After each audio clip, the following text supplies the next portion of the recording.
Greetings to everyone tuning in. A special shout out to our new member, Suriking 1350. If you'd like to support this channel, consider joining our membership. Today, we're going to delve into two key topics that are making waves in the global defense landscape. First, we'll explore Germany's stance on supplying Taurus missiles to Ukraine. Chancellor Olaf Scholz has been vocal about his opposition, citing concerns about the level of tactical assistance required. This decision, however, has sparked controversy and criticism. Secondly, we'll turn our attention to India, where the government has approved the full development of a fifth-generation fighter jet. This ambitious project, involving trillions of rupees and a timeline stretching over a decade, underscores India's determination to modernize its air force and counter potential threats.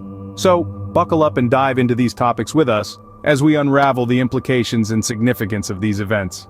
First, we turn our attention to Europe, where Germany, under Chancellor Olaf Scholz, is in the spotlight over the issue of supplying Taurus missiles to Ukraine. Germany's position on the global stage is one of careful balance and measured responses. The recent controversy surrounding the potential supply of Taurus cruise missiles to Ukraine has once again put this approach under scrutiny. Chancellor Olaf Scholz, the man at the helm, has voiced opposition to this move, citing concerns over the level of tactical assistance required. The Taurus missile is no ordinary weapon. With a range of 500 kilometers and an ability to evade air defenses, it's a formidable piece of military hardware. However, these capabilities bring with them questions about target identification and programming. It's not just about handing over a missile, it's about the technological know-how and strategic planning that goes hand in hand with its use. Opposition lawmakers have criticized Scholz for this stance, accusing him of mistrusting Ukraine and underestimating the local forces' ability to use the weapon independently. They argue that Ukraine, in its fight against Russian aggression, should be trusted with these missiles. After all, Ukrainian officials have made it clear that they seek the Taurus missiles for targeting Russian ammunition depots and supply routes, not Moscow. Adding fuel to the fire is a leaked conversation among German Air Force officials. This conversation highlights the challenges in providing the missiles without German involvement. A task that seems to be more complicated than initially perceived. It underscores the dilemma Germany faces: how to supply aid without getting too entangled in the conflict. Despite the controversy, it's important to remember that Germany is not shying away from supporting Ukraine. Germany is a major military aid provider to Ukraine, having already supplied or planned to supply approximately 28 billion euros worth of equipment. The debate over the Taurus missiles is not about whether or not to support Ukraine, but rather the extent and nature of that support. In conclusion, the issue of supplying Taurus missiles to Ukraine is a complex one. It puts Germany's approach to foreign policy in the spotlight and raises important questions about the balance between providing military aid and maintaining a certain level of containment in conflict regions. It's a nuanced issue, one that goes beyond the simple dichotomy of support versus non-support. This issue raises important questions about the balance between providing military aid and maintaining a certain level of containment in conflict regions. Let's delve deeper into Germany's stance on supplying Taurus missiles to Ukraine. But first, it's essential to understand the wider political implications of this decision within the European Union. Germany's position within the EU is significant, and its stance on the Taurus missile issue could have far-reaching effects on the EU's policy towards Ukraine. While some EU members, notably Poland and the Baltic states, are more hawkish towards Russia, others, like Italy and Hungary, are more dovish. Germany's decision could tip the balance and influence the collective stance of the EU. Moving on, let's consider the potential impact on Germany-Ukraine relations. While Germany has been a major provider of military aid to Ukraine, refusing to supply the Taurus missiles could be seen as a lack of trust in Ukraine's ability to use such advanced weaponry responsibly. This could strain bilateral relations, especially considering the current tense geopolitical situation. Public opinion in Germany is also a significant factor. According to recent polls, many Germans are wary of becoming too entangled in the conflict between Ukraine and Russia. They fear that providing such advanced weaponry to Ukraine could escalate the situation and potentially draw Germany, and by extension the EU, into a direct confrontation with Russia.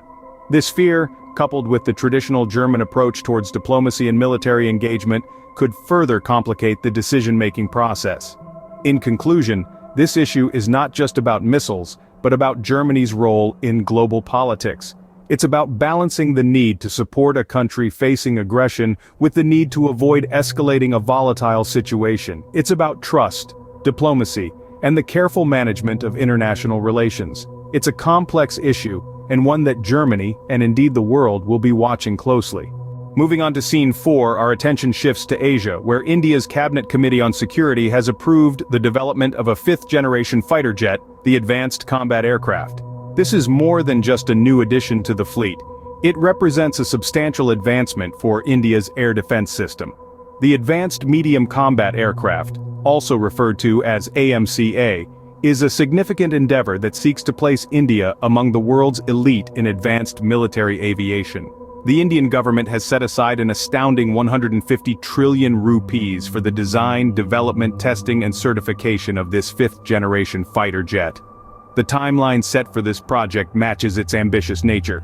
With the design finalized in 2022, the first flight of the AMCA is anticipated to occur before the conclusion of 2028, just 4 years from the present.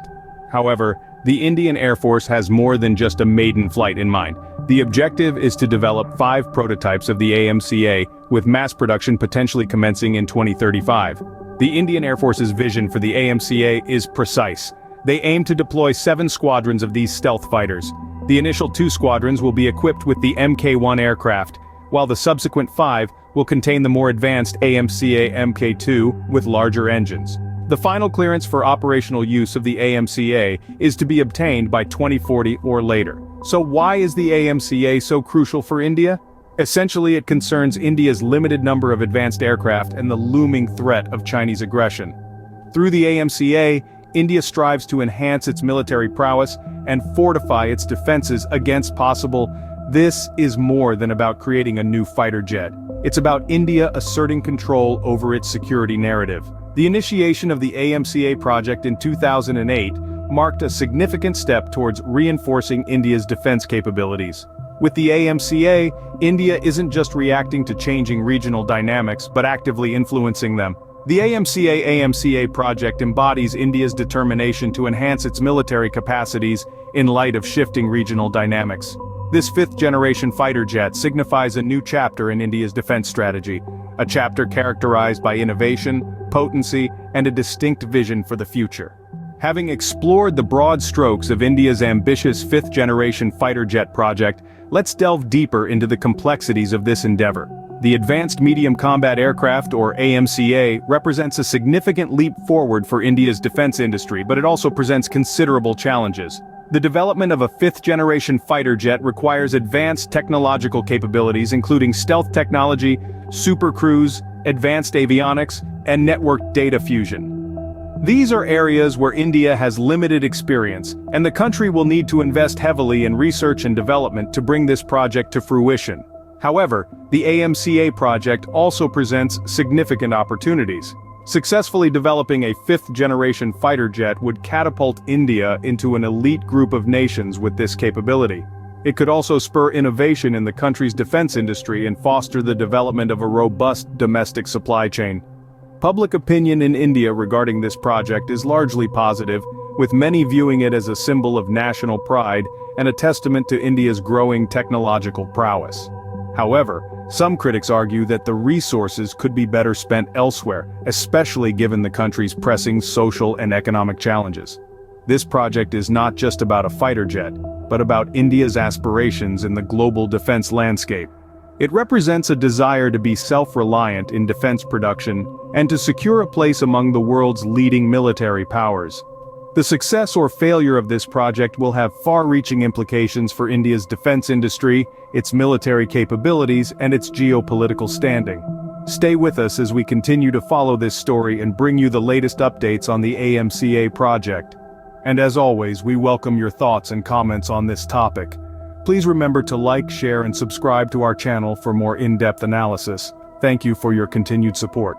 Now that we've taken a deep dive into India's fifth-generation fighter jet project, let's summarize the key points and ponder on its potential impacts. The Advanced Medium Combat Aircraft, or AMCA, marks a significant milestone in India's defense industry. The project highlights India's aspirations to join the exclusive club of nations with fifth-generation fighter jet capability. However, it's clear that the journey is filled with technological challenges, requiring substantial investment in research and development. The AMCA project is more than just a symbol of national pride.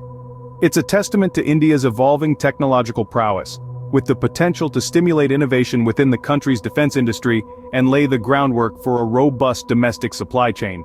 Public sentiment in India leans towards the positive, yet there are voices of criticism, questioning if the resources could be better directed towards addressing pressing social and economic issues. The AMCA project is not merely about developing a fighter jet. It's a reflection of India's ambition to become self-reliant in defense production and secure its position among the world's leading military powers. The outcome of this project will undoubtedly have wide-ranging implications, not just for India's defense industry and military capabilities, but also for its geopolitical standing. So, as we continue to closely follow this intriguing narrative, we invite you to join the conversation, share your thoughts, opinions, and insights on this topic, and remember to like, share, and subscribe for more in-depth analysis. Your support makes our work possible. Thank you.